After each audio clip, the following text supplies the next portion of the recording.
Wow, this was an interesting episode. Wendy, your mom and your sister are trash. I don't care how that comes out.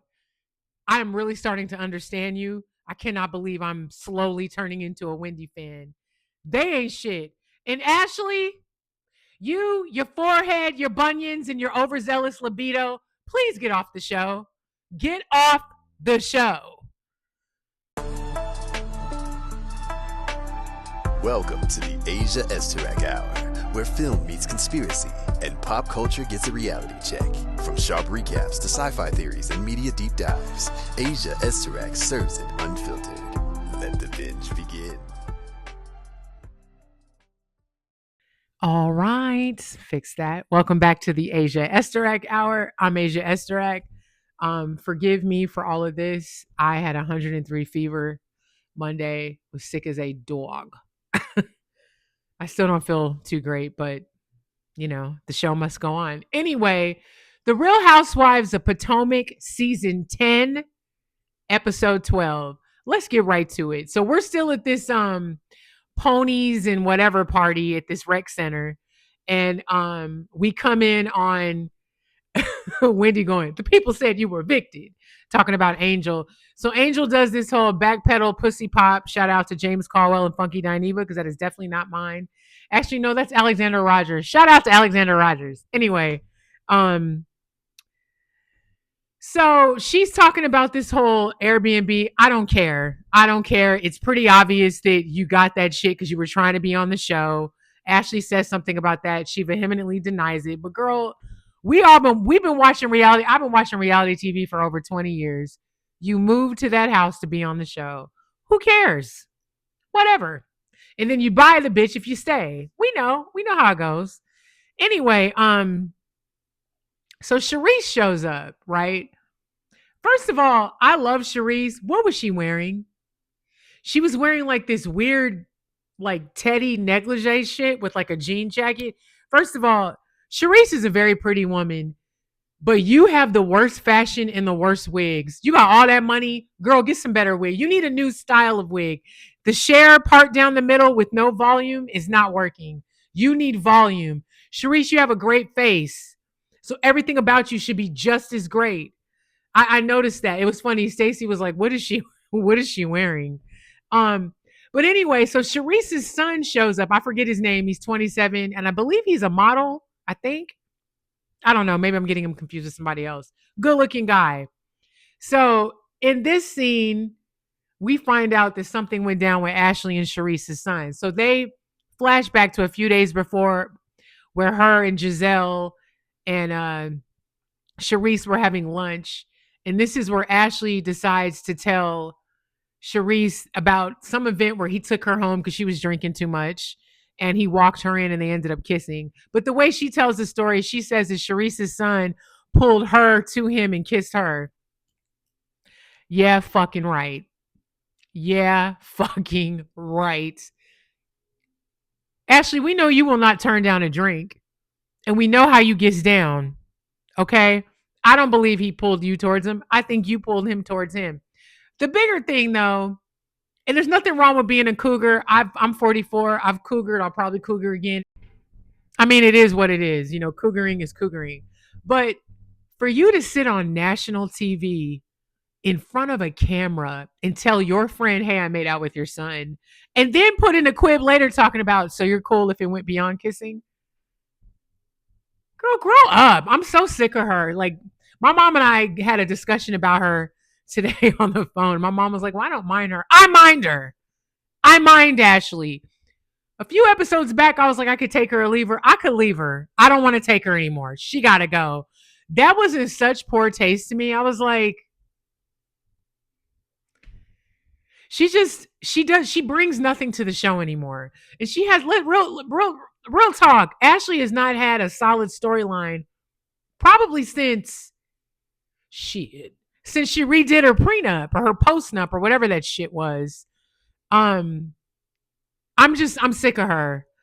And for her calling people broke this season does not sit well with me. Weren't you the brokest one on the show? Weren't you broke as shit when you met your ex Gollum looking husband? Girl, anyway, she got on my nerves. So anyway, that that event ended. They actually that event was cute. They did a relay race and a couple other things with the kids. It was cute.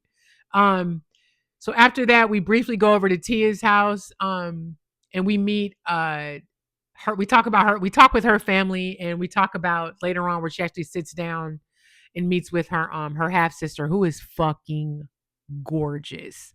What's her name? Amira. Amira got a beautiful face and a beautiful smile. That's a beautiful lady. Tia's beautiful too. Beautiful face. Some of my YouTube subscribers and some folks on TikTok do not like Tia's voice. I kind of like her accent. It's a little. It does seem a little too much, but I like it. I think mine was a little more Cockney. But anyway, we get over to Angel's house. They're still packing up, and basically, it's a setup from when all the girls go to their house in Colorado and experience their they have a they have a business where they have like a outdoor activities in Colorado. I think that should be fun and be interesting. Maybe Angel will be different in her environment. I don't know. Um, I forgot to mention this too. Once again, when they were back at the event earlier, the ponies and whatever at the recreation center, why Angel right before they start to do like their field games wants to pull Tia aside to talk about her clearly getting evicted. Here's my thing: who really cares, right? But it's like, Angel, have you never watched reality television? Like, did you not know what you were getting yourself into? Because it's amazing how she just acts brand new every time. It's annoying. Please don't bring her back. Please don't bring her back. I love Kay, but Kay, your friend gotta go. Your friend gotta go. Anyway, so we go over to Wendy's house and Wendy ends up having a conversation with her dad. They talk on speaker and then at one point they talk on FaceTime. Great conversation. Can we talk about how Wendy's dad is great looking and he looks young as shit compared to her evil looking mama? Now here's my thing. I don't like her mom. I ain't never liked her mother from day one. She gave me nice, nasty, shitty energy. And I now feel like Wendy acted a lot like her mom a little bit. Cause so after her, I liked her first season. And when she came back second season, I was like, who is this? It's not the same lady that was here last time. But fast forward to her sitting there talking to her dad and the look on her face. Wendy seemed genuinely happy to talk to her daddy. That girl misses her father. She misses her dad. And I would be curious to know why he stayed away for so long. I feel like a lot of it has to do with that mom. Just saying. I'm sure he's not innocent either, clearly, because I believe he has other kids, but I don't know. Anyway, I enjoyed this scene. It felt genuine, and I love when she was like, "Dad, can I FaceTime you?" And he was like, "Of course." He looked great. He looked so happy to see her. He was like, "Where's Eddie?" Eddie got in it. He seemed wonderful and pleasant. Now, I'm not saying that he's like this all the time. We got to see him for what, 5 minutes on screen, but the warmth and happiness that I got from Wendy made me happy. I didn't meet my biological dad till I was 30 years old. So Wendy, I feel you. I feel you. And I know what it's like to have tension with other family members regarding somebody that nobody else likes because I had to deal with that at first as well. But on this episode, I was like, oh, she's been dealing with this shit her whole life because her mom and her sister ain't shit. I'm sorry. Actually, I'm not sorry. Sorry, not fucking sorry. Just their energy towards her was irritated my whole entire life. It explains so much about Wendy. And I feel like a lot of it has to do with some of her decision making and all that shit. I don't know. Anyway, we get over to Giselle. Giselle is really deep into the charity and the whole supporting brain tumors and brain tumor because of what happened to her dad. I think that's dope. I think that's where Giselle shines.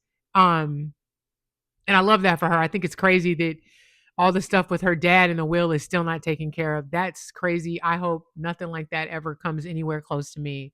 That's got to be serious. So we go over to see Miss K, Miss Kiana, my girl, and Greg. So Greg has asked Kay to move back in. she's moving back in. She's still keeping her condo, but she's moving back in. The whole point of her moving out was because she felt like he wasn't serious about marrying her. So one of the contingencies of her moving back in was to get a ring. He has not offered that. So Giselle says some real shit. She was like, the fact that she's moving in with him without him giving her a ring, it's like, girl, he's never going to marry you. Now, we don't know if that's true or not, but I was like, I kind of agree because I'm like, well, what was the point of moving out if you're still keeping what you have, but you're moving back in with him? I don't know. Kay, please don't play yourself. Um, so while she's at the house, he goes and gets this bag from that jewelry spot that he was at with her and her mom and oh girl, Angel. So she's like, "Is it a ring?" So she opens up the present and it's a fucking picture frame. Kay, I would have took that picture frame and threw it at his ass. This ain't a ring. I was just like, oh, okay, okay, okay, okay. She seems happy, whatever. She says that they're in tune and they're doing their thing. So you know what? Do you? Whatever works for y'all, I hope it works out. I genuinely like Kay a lot and I think she's awesome. I just do. All right, let's get to the main event. Let's get to Wendy's house with her mom and her sister. First of all, your mom walks in and she's such an asshole. Let's just start there. They compliment the house. The renovations look great. And then the mom's like, how did how did you afford all of this or some shit like that? Then Wendy mentions how she spoke to her dad and how happy it made her. Her mom's in her whole like, first of all, you judge the shit out of your daughter for wanting to speak to her dad. Wendy is 40 years old. Now what? Now 41? She's 41 years old. She can talk to whoever the fuck she wants to, mom, sister. They start coming at her and it becomes an argument. And then at one point, her mom tells her to shut the fuck up. Your bleach face and your miscolored arms, get the fuck out of my house. Her mom pisses me off. The way she was speaking to Wendy and the way her sister backed her up, they didn't give a fuck. So this is the vibe that I get. Wendy's mom hates her dad with the fire of 1,000 suns. That's apparent. She's probably been shitting on her dad the entire time, all through childhood and adulthood, clearly. Her mom goes on to say, I worked 4 jobs and blah, blah, blah. I take care of you guys. He didn't help with anything. I believe all of that, but I believe there's 2 sides to every story, and we ain't heard his side. And the way her mom acts and the way she's just very entitled and nice, nasty, not even nice, she's just nasty. I could see how she can run somebody off. But my problem is you are so focused on yourself and how things ended with her dad that you can't get past the fact that your daughter wants to know her dad. She should be allowed to meet him. That's her father. And what's crazy is this is what did it all for me. It was such a Freudian slip. So when Wendy first mentions talking to her dad, her mom goes, "He's miserable." No, baby, I think that's you. You look miserable. You look old as fuck. First of all, we saw her dad. He don't look miserable at all. He looked great. He looked like he could be your son. You the one that's miserable. You over here miserable bleaching your fucking skin. You couldn't even have the decency to get your neck and your arms and your back. Girl, bye. And then the sister to sit up there and co-sign the bullshit and the way they were coming at her, I was over it. This is what really pissed me off though. Her mom's cursing, right? So Wendy tells the kids to go upstairs. She tells her mom to wait. So her mom gets mad because she did that to her. You don't do this to me, Wendy. It starts going off. You're acting a fool in front of her kids and she wants to. You're in her house. You're in her house. What are you talking about? What? Like, and it's funny. Wendy started to stand up for herself and she was like, you know what? You want a moment, blah, blah, blah, blah, blah. So Eddie comes in. Eddie tries to quell it. The mom gets an attitude with him. Eddie's trying to, you could tell Eddie is the mediator between this shit. But this is what's crazy. They end up leaving, and Wendy says to Eddie, she's like, I'm used to this. I can tell. I feel like we saw some. Wendy is insecure. And I think she lacks confidence, which is weird to say because she seems to be the most confident one on the show, right? No, I think her insecurity comes from that mama and that sister. And it's very obvious that she was shitted on the hardest. You could just tell. And I wonder if it just explains all this fraud shit and trying to live above your means and maintaining this type of look and lifestyle. It I've never seen Wendy cry. She had actual tears in this scene. You could tell that she was hurt. You could tell that she was tired of the shit. And I cannot believe I'm saying this, but I'm team fucking Wendy. Fuck her mom and fuck her sister. They would never come in my house again. If you can't act right, you can't come in my house. Because what you're not gonna do is cuss me out and make me feel bad for wanting to have a conversation with my father. She clearly misses her dad. What is the issue? And you know what? It's giving he moved on and the mom never did. Because does she have a man? Have we heard of her with the man? I don't know. When we first met her, she was darker and heavier, and now she's lighter and thinner. I don't know. I'm over it.